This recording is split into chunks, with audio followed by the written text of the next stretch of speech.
تو معزز سامعین، بڑی ادب، احترام، محبت، خلوص کے ساتھ اپنی دلوں کو مدینہ بناتے ہوئے، اپنے دلوں کو مدینے میں پہنچاتے ہوئے تڑپ تڑپ کے محبت کے ساتھ درود پاک کا نذرانہ پیش کریں۔ پڑھیے الصلاۃ والسلام علیک یا رسول اللہ، الصلاۃ والسلام علیک یا حبیب اللہ، الصلاۃ والسلام علیک یا نبی اللہ وعلی آلک وصحابک یا نور اللہ صلی اللہ تعالی علیہ وسلم۔ اور دوسری مرتبہ پھر عشق میں ڈوب کے آقا کی بارگاہ میں درود کے نذرانے بڑی محبت کے ساتھ پیش کر دیجئے۔ پڑھی اللہم صلی علی سیدنا شفیعنا حبیبنا مولانا محمد وعلی آل سیدنا مولانا محمد بارک وسلم، صلاۃ والسلام علیک یا رسول اللہ صلی اللہ تعالی علیہ وسلم۔ اور تیسری مرتبہ پھر عشق میں ڈوب کے آقا کی بارگاہ میں بڑی محبت کے ساتھ درود کی ڈالیاں نچھاور کر دیجئے۔ پڑھی اللہ رب محمد صلی اللہ علیہ وسلم، نحن عباد محمد صلی اللہ علیہ وسلم، صلی اللہ تعالی علیہ وسلم۔ معزز سامعین، آج کا ٹاپک ہم نے، آج کا موضوع اچھی عادتیں چنا ہے۔ اچھی عادتیں جو زندگی اور آخرت، دنیا اور آخرت کو بہتر بنا دے۔ اللہ تعالیٰ ایسی عادتیں ہم سب کو عطا فرمائے۔ اور ان عادتوں کے بارے میں قرآن پاک میں کیا ذکر آیا ہے، اور نبی کریم مصطفیٰ جان رحمت نے ہمیں کیا سکھایا ہے، اس پہ کچھ روشنی ڈالیں گے۔ تو ابھی جس آیہ کریمہ کی تلاوت کا شرف ہم نے حاصل کیا، اس میں سورہ لقمان کی 17 نمبر کی آیت ہے 21ویں پارے میں، جو حضرت لقمان علیہ السلام، پہلے ان پہ تھوڑا روشنی ڈال دے کہ حضرت لقمان علیہ السلام کون؟ کوئی نبی نہیں، لقمان حکیم کے نام سے جانے جاتے ہیں، لیکن اللہ رب العزت کو آپ کے اپنے بیٹے کی اصلاح کے لیے جو پیاری نصیحتیں آپ نے کی، جو آپ اپنے بیٹے کو نصیحتیں کیا کرتے، اللہ رب العزت کو نصیحتیں اتنی پسند آئی، اچھی عادتیں سکھانا اتنا پسند آیا، اچھی باتیں بتانا اتنا پسند آیا کہ رب قدیر نے قرآن حکیم فرقان مجید میں حضرت لقمان کے نام پر ایک پوری سورت اتار دی۔ سبحان اللہ سبحان اللہ، پوری سورت نازل فرما دی۔ حضرت لقمان علیہ السلام ارشاد فرماتے ہیں حضرت لقمان کی، میں نے اپنی زندگی میں کم و بیش 3000 علماء کرام اور دین کے اسکالر سے اور دین کے اللہ کے خاص بندوں سے نصیحتیں سیکھی، ان کا زمانہ پایا، اور ان میں سے جو اچھی باتیں، بہت زیادہ امپورٹنٹ باتیں جو تھی، وہ میں نے جمع کر لی، اس کا انتخاب کیا اور اس پہ زندگی گزاری اور اپنے بچوں کو نصیحتیں کی۔ سبحان اللہ سبحان اللہ۔ ماں تو ہے پہلا مدرسہ، لیکن باپ جو ہے نا، باپ بھی نصیحت کرے، اپنے بچوں کی اصلاح کرے، اپنے بچوں کی دنیا اور آخرت کو اچھی بنانے کے لیے کوششیں کرے، اللہ کو وہ بات بہت پسند آتی ہے۔ حضرت لقمان علیہ السلام نے، حضرت لقمان نے جب آخری ٹائم میں زندگی میں تو نصیحتیں کی، بتائے، اچھی انہیں راہ دکھائی جینے کی، لیکن آخری وقت میں اپنے موت کے قبل جو نصیحتیں کی، وہ خاص نصیحتیں یہ ہے، اور جسے اللہ تعالیٰ نے قرآن پاک میں نازل فرمایا کہ فرماتے ہیں اپنے بچوں سے، اپنے بیٹوں سے، یا بنیا، بڑی پیاری بات، یا بنیا، اے میرے بیٹے سنو، اللہ کے ساتھ کسی کو شرک نہ کرنا، اللہ کے ساتھ کبھی کیا کرنا؟ شرک نہ کرنا۔ پھر کیا ارشاد فرماتے ہیں؟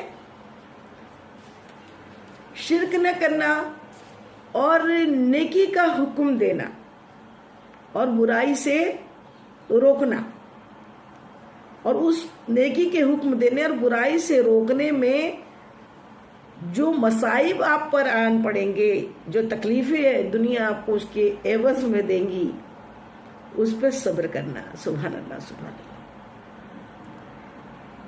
سب سے پہلی بات تو یہ کہ آپ نے اپنے بیٹے کو کہا کہ اے میرے بیٹو، اے میرے بیٹے، یا بنیا، اے میرے بیٹے۔ اللہ کے ساتھ کبھی کسی کو شریک نہیں کرنا۔ کیا پیاری بات ہے، کتنی اچھی نصیحت ہے۔ اللہ تو وحدہ لا شریک ہے، تنہا ہے، واحد ہے، وہ احد ہے، وہ ایک ہے۔ ساری کائنات اسی کا کریشن ہے، سارے عالموں کو بنانے والا، سارے نبیوں کو بنانے والا، سارے ولیوں کو بنانے والا، سارے علماء کرام کو بنانے والا، سارے زمین آسمان جنت جہنم اور ساری کائنات کے ہر ذرہ ہر شے کا کریٹر جو ہے، کریشن جس نے کیا ہے، وہ صرف اور صرف ایک اللہ رب العزت کی ذات ہے۔ اس کے سوا کوئی عبادت کے قابل نہیں ہے۔ وہی وحدہ لا شریک، وہی تنہا، اور وہی توحید والا، اور وہی اس کی عبادت کرنا توحید ہے، اور ہم اسی کی عبادت کرتے ہیں، اس کے سوا کسی کی عبادت نہیں کرتے۔ تو حضرت لقمان کیا فرما رہے ہیں؟ اے میرے بیٹے، کبھی اللہ کے ساتھ شریک نہیں کرنا، کہ کوئی اور اللہ یا کوئی اور خدا یا کوئی میرا اور معبود، ایسا تو ہو ہی نہیں سکتا۔ معبود تو تنہا ایک اللہ رب العزت ہے، اس کے سوا کوئی ہمارا معبود نہیں۔ ہم کسی کے آگے اپنا سر نہیں جھکاتے، ہم عبادت صرف اور صرف اپنے اللہ عز و جل کی کرتے ہیں، اسی کے سامنے سجدہ ریز ہوتے ہیں، اسی کی عبادتیں کرتے ہیں، نماز اسی کے لیے پڑھتے، اسی کے کو خوش کرنے کے لیے پڑھتے ہیں، اسے نماز کی ضرورت نہیں ہے۔ اور پھر پہلے سمجھ لیں ہم کہ شرک کیا ہوتا ہے۔ کچھ لوگ بولتے ہیں کہ حضور پاک سے محبت کرنا بھی اس کو شرک بھی اس میں لا لیتے ہیں، اللہ کے ولیوں سے محبت کرنا بھی شرک میں لا لیتے ہیں۔ تو ایسا نہیں ہے۔ عبادت اللہ کی، اس کے سوا کسی کی عبادت نہیں، کسی اور کو شریک کرنا نہیں، کسی اور کی عبادت کرنا نہیں۔ اور محبت تو اللہ تعالیٰ نے خود فرما دیا، میرے رسول کی اطاعت میری اطاعت ہے۔ رسول کے ہاتھ پر ہاتھ رکھ کے جو بیعت کی، وہ اے محبوب آپ کا ہاتھ نیچے تھا، پھر جس کا بیعت کی جا رہی تھی اس کا ہاتھ تھا، پھر ہمارا ہاتھ تھا، اور وہ ہاتھ آپ کا نہیں ہمارا تھا۔ تو یہ ایک الگ ٹاپک ہو جائے گا، لیکن سمجھانے کے لیے سمجھا دے رہی ہوں کہ کوئی شرک نہ کرنے کا مطلب یہ نہ سمجھ لے کہ رسول کا نام ہی نہیں لینا ہے اور ولیوں کی کا احترام ہی نہیں کرنا ہے، ماں باپ کا ادب ہی نہیں کرنا ہے، ایسا نہیں ہے۔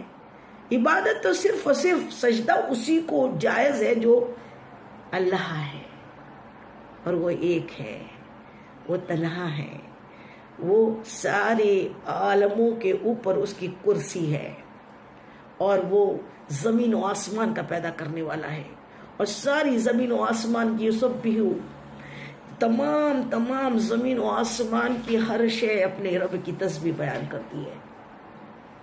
ہم بھی اسی کی تسبیح بیان کریں، اسی کا سجدہ کریں، اور اسی کے سامنے اپنے سر کو جھکائیں۔ رہی بات محبت کی، تو اللہ تعالیٰ نے تو خود ایک آیت میں ارشاد فرما دیا، اگر آپ کے ماں باپ زندہ ہے، دونوں میں سے ایک کو پاؤ یا ایک دونوں ہیں، تو ان کو اف نہ کہو، وہ بڑھاپے کو پہنچ جائے تو۔ اور آگے اللہ فرماتا ہے میرے ساتھ کسی کو شریک نہ کرو۔ اللہ تعالیٰ تو خود شریک کر لے رہا ہے۔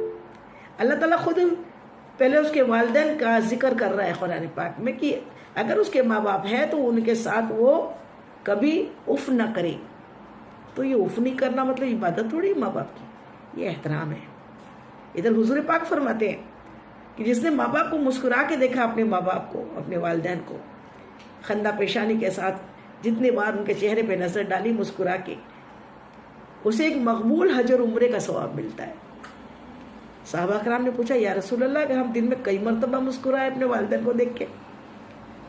تو پیارے آقا مسکرا دیے، ارشاد فرماتے ہیں آپ مسکراتے تھک جاؤں گے، اللہ دیتے نہیں تھکے گا۔ سبحان اللہ، سبحان اللہ۔ تو ادب کرنا شرک میں نہیں آتا۔ ہاں شرک میں کیا آتا ہے یہ بھی سمجھ لیں۔ شرک میں کیا آتا ہے کہ ہم اپنی ذات کو ہی شریک کر لیتے ہیں۔ ہم نماز پڑھ رہے ہیں، کسی کو دیکھ کے اور لمبے لمبے سجدے کر رہے ہیں، ہم خیرات کر رہے ہیں تو کسی کو دکھا دکھا کے خیرات کر رہے ہیں. ہم کوئی نیک کام کر رہے تو مسجد میں چندہ دے رہے تو بڑا نام بلا کے پھر ہم اپنے نام لے کے پھر اس کو مسجد میں اتنا دیا، ان صاحب نے اتنا دیا، یہ سب شرک ہے. ہمیں اگر اللہ کی رضا کے لیے کرنا ہے تو ہمیں بند مٹھی سے خیرات کرنی ہے، صدقہ کرنا ہے. تو کیا فرما دیا؟ شرک نہ کرو. اور الحمدللہ مذہب اہل سنت والے شرک سے پاک ہے. انما الاعمال بالنیت. ہمیں کوئی کچھ بھی بولتے رہے یہ تو ولیوں کو مانتے ہیں، نبیوں کو مانتے ہیں اور ایسا کرتے ہیں. نبیوں کو تو ماننا ہی، حشر کے دن کو بھی ماننا، یہ ایمان ہے، ایمان میں آتا ہے. قیامت کے دن کو بھی ماننا ہے. جس نے نہیں مانا وہ مسلمان نہیں ہے. اپنے والدین کی عزت کریں. تو ہمیں شرک سمجھ میں آیا کہ کیا اچھی عادتوں میں کیا چیز ہے. شرک کبھی نہ کرے، اپنی انا کو سامنے نہ لائے. دوسرا کیا کہا؟ نیکی کا حکم دے اور نماز قائم کرے. پہلی بات کیا کہا؟ نماز بھی. حضرت لقمان نے اپنے بیٹوں سے کہا نماز کا کیا کر. پہلا کہا شرک نہ کر. دوسرا کہا یا بنیا نیکیوں کی نیکی چاہے تو رائی برابر. وَمَن يَعْمَلْ مِثْقَالَ ذَرَّةٍ خَيْرًا يَرَهُ وَمَن يَعْمَلْ مِثْقَالَ ذَرَّةٍ شَرًّا يَرَهُ. یہ انہوں نے نہیں کہا، یہ قرآن پاک کی آیت سمجھانے کے لیے آپ کو بتا رہی ہوں. اللہ تعالیٰ ارشاد فرماتا وَمَن يَعْمَلْ مِثْقَالَ یعنی ذرہ برابر. مثقال وزن رائی کے دانے کے وزن کے برابر بھی اگر تو نے نیکی کی ہے میرے بندے، اللہ تعالیٰ ارشاد فرما رہا ہے. اور وہ کہاں چھپ کے کیے؟ پہاڑوں میں کیے، دریاؤں میں کیے، ایک دم سنسان بیابان میں کیے ہے. چاہے نیکی کی ہے چاہے گناہ کیا ہے، عمل دونوں ہوتے ہیں، ایک اچھا عمل ایک برا عمل. نیکی کی ہے یا بدی کی ہے چاہے ذرہ برابر ہے، ہم لے آئیں گے. حشر کے دن اس کا صلہ ملے گا. چھپ کے نیکی کیے، چھپ کے صدقات کیے، چھپ کے عبادتیں کی ہیں، چھپ کے جس قدر ہو سکے نیک عمل کیے ہیں، خدمتیں کی ہیں اور دین کی خدمتیں کی ہیں، دین کا کام کیا ہے، والدین کی خدمت کی ہے. چاہے اے میرے بندے تو نے کتنے چھپ کے کیے، لیکن حشر کے دن اس کا صلہ ملے گا، جزا ملے گی. اور اگر چھپ کے تو نے ایک ذرہ برابر رائی کے دانے کے وزن کے برابر گناہ کیا ہے تو وہ بھی ملے گا، اس کا بھی حساب ہوگا. چاہے رائی کے وزن کے برابر، رائی کے دانے کے برابر وہ گناہ کیوں نہیں ہو. اور یہ ہمارے اندر کا جو شیطان ہوتا ہے نا، وہ بول دیتا رہنے بہت نیکی تو کر لیے تو نے، تھوڑا گناہ ہو تو ہونے دینا، تھوڑا سا ہو گیا تو کیا کرنا ہے. جبکہ فطرت نہیں ہے ہماری. ہماری فطرت برائیاں کرنا نہیں ہے. ہماری فطرت کسی میں بہتان کشی کرنا نہیں ہے. ہماری فطرت کسی کا مال کھانا نہیں ہے. ہماری فطرت یتیم کو ستانا نہیں ہے. ہماری فطرت نمازیں چھوڑنا نہیں ہے. ہماری فطرت روزے چھوڑنا نہیں ہے. ہماری فطرت اپنے والدین کو تکلیف دینا نہیں ہے. لیکن پھر بھی ہم یہ گناہ کرتے ہیں اور پھر یہی بول لیتے ہیں رہنے دے، بہت تو عبادت کر ہی لیتی ہے نا، تھوڑا ہو گیا تو کیا کرنا ہے.